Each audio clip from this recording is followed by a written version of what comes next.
Mirabeau Bonaparte Lamar was born on August 16, 1798, in the southern state of Georgia. His parents' names were John and Rebecca Lamar. John Lamar owned a cotton plantation where the young Mirabeau would grow up alongside his older brother, Lucius Quintus Cincinnatus Lamar. Okay, I know what you're thinking. What weird historian named these two poor kids who were now bound to be bullied for their eccentric names? Well, this weird historian happened to be his uncle, who was a fan of the Roman Cincinnatus and Napoleon Bonaparte. At the time of Mirabeau's birth, Napoleon Bonaparte was not the Emperor of France trying to conquer the world. No, only a month before Mirabeau's birth, Napoleon landed in Egypt as a French general. Napoleon was considered a French hero at this time, and probably someone that Mirabeau looked up to. Like Sam Houston, Mirabeau Lamar was self-educated, reading any book that he happened to find in his father's library. He cherished this self-education so much that he refused to further his education by going to college or university. The man was even accepted into Princeton University, and declined them. He chose to undertake a few career paths in the newspaper and sales industries, which would prove to be largely unsuccessful. But don't worry, because mommy and daddy would bail him out of the financial hole that he found himself in. His wealthy, slave-owning parents had connections all throughout Georgia and the whole of the South. Lamar's family could be considered to be part of the Southern aristocratic families who flaunted their wealth that they had gained on the back of slave labor. So in 1823, his parents convinced the new governor of Georgia, George M. Troup, to make the 25-year-old Mirabeau Lamar his private secretary. Lamar did have a little bit of experience for this role, with his brief stint as a newspaper writer, as he would have the responsibility of speaking to journalists on behalf of Governor Troup. Mirabeau would find himself traveling all over the state of Georgia, speaking of the latest news from the governor. Along the way, he met his first and only wife, Tabitha Jordan, who he would eventually marry in 1826.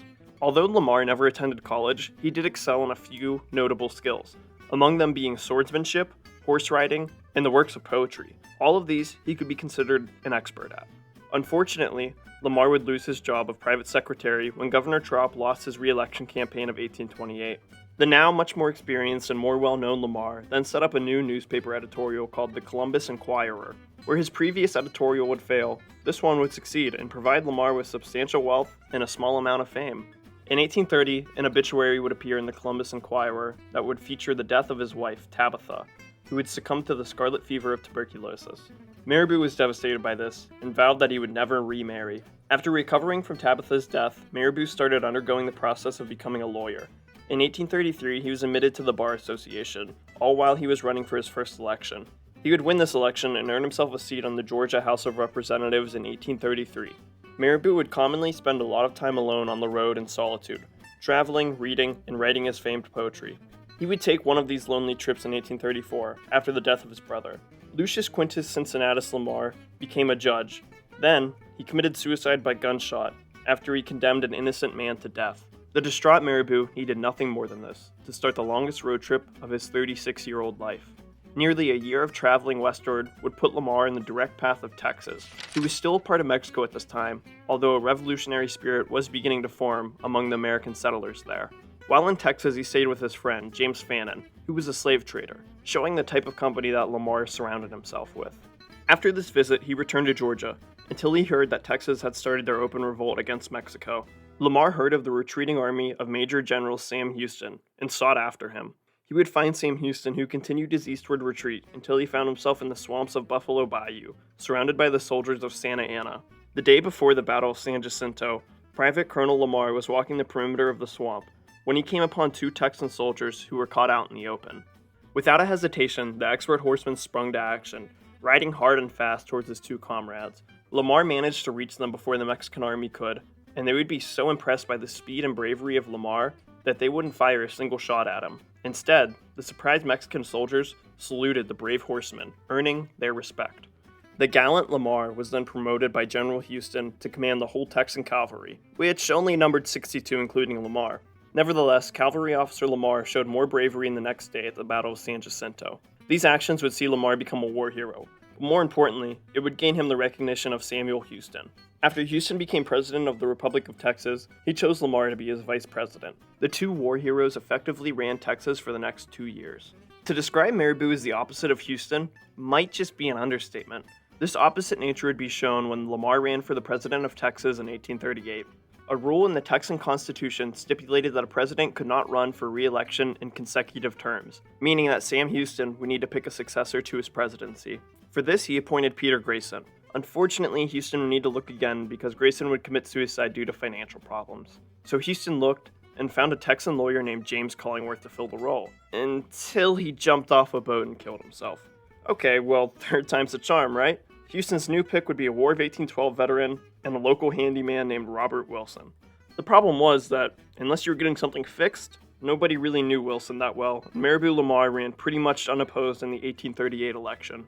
This was shown as Lamar won by a landslide of 252 to 6,995 votes, a 96.5% voting favor.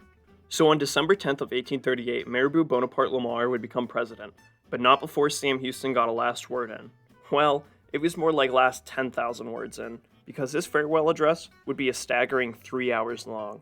After Houston got done speaking, Lamar was left speechless. No, seriously, the man couldn't talk, and one of his aides had to give his inaugural address. Houston might not have won the 1838 election, but he had certainly won that day. Marabou's presidency was nothing to be desired. He was pro-slavery, anti-Indian, anti-Mexico, pro-military, and anti-annexation to the US. When I said he was the opposite of Houston, I wasn't kidding. We can save all the bad stuff for later. Let's go over the good things he did first. Despite not going to college, Marabou was a huge supporter of both public and private education. Lamar set aside land in every county of Texas, equating to 18,000 total acres, for the construction of public schools. He also set aside 150 square miles of land for the construction of Texas A&M and the University of Texas. The latter was established in his new capital to escape the yellow fever-ridden capital of Houston, and despite Sam Houston, he moved the capital to the renamed city of Austin, which remains as the capital of Texas today. Before Marabou renamed it to Austin, it had another name. A name of a city where a certain French general would suffer his final defeat. This city's name was Waterloo, and this French general's name was Napoleon Bonaparte. Marabou Bonaparte Lamar. This is a slightly suspicious act when considering your middle name. Okay, now it's time to talk about all the bad things Lamar did in his 3 years of presidency. A few weeks into his presidency, he revamped the military that the $1.4 million in debt Texas couldn't afford. Then he used this new army to kick all of the Native Americans out of Texas. He started with the Cherokee under Chief Bowles, who was a personal friend of Sam Houston. The Cherokees agreed to leave, but only after they had harvested their corn that they had planted. The racist Lamar did not allow for this and sent his army to deal with them. Chief Bowles would be shot and killed by the Texans, with the hat gifted to Bowles from Sam Houston being sent to the now furious Houston. Marabou Lamar was trying to appropriate a genocide of natives, as he is quoted as saying that the Indians must be totally extinct. His next target would be a much more trickier and more terrifying opponent. The fearsome Comanche Indians would be invited to negotiate a prisoner exchange with the Texan government. The talks would turn into violence and a massacre of Comanche would ensue. Some escaped, but many Comanche were murdered. The ones that did escape returned to the Comanche, who now formed large warrior bands to raid deeper into Texas than they had ever done. Every raid saw that multi-million-dollar debt of Texas tick up and up. Houston's new army could never decisively defeat the nomadic Comanche. Besides running a genocide, Lamar also expanded the Texan Navy that he, once again, could not afford. Speaking of things that Lamar couldn't afford, in 1839 he took $90,000 from the Texan treasury to support a military expedition to Santa Fe. He wanted Santa Fe, which was a part of Mexico, to join with Texas. He definitely couldn't afford a war with Mexico. The 300 men he sent were unsuccessful, arrested, and transported to a prison in Mexico City. Lamar, unlike Houston, thought that Texas should be an independent nation and not be annexed by America. He supported this idea so much that he started to print out his own money. The problem with the printed money was that it wasn't backed by gold, silver, or anything. It was so ineffective as money that it was only worth 12 cents in America. 1841 would be the final year of Lamar's disastrous presidency.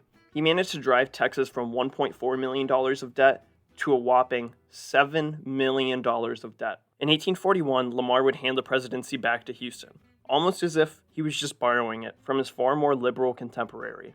The rest of his life would see him fight in the Mexican-American War of 1846 to 1848. He then, unsurprisingly, found himself in financial trouble and borrowed money from his cousin. Then in 1857, President James Buchanan chose Lamar to be the ambassador of both Nicaragua and Costa Rica, until his death in 1859. To conclude on Lamar, I'm just going to say this. If he lived until the 1861 American Civil War, he definitely would have been a radical Confederate.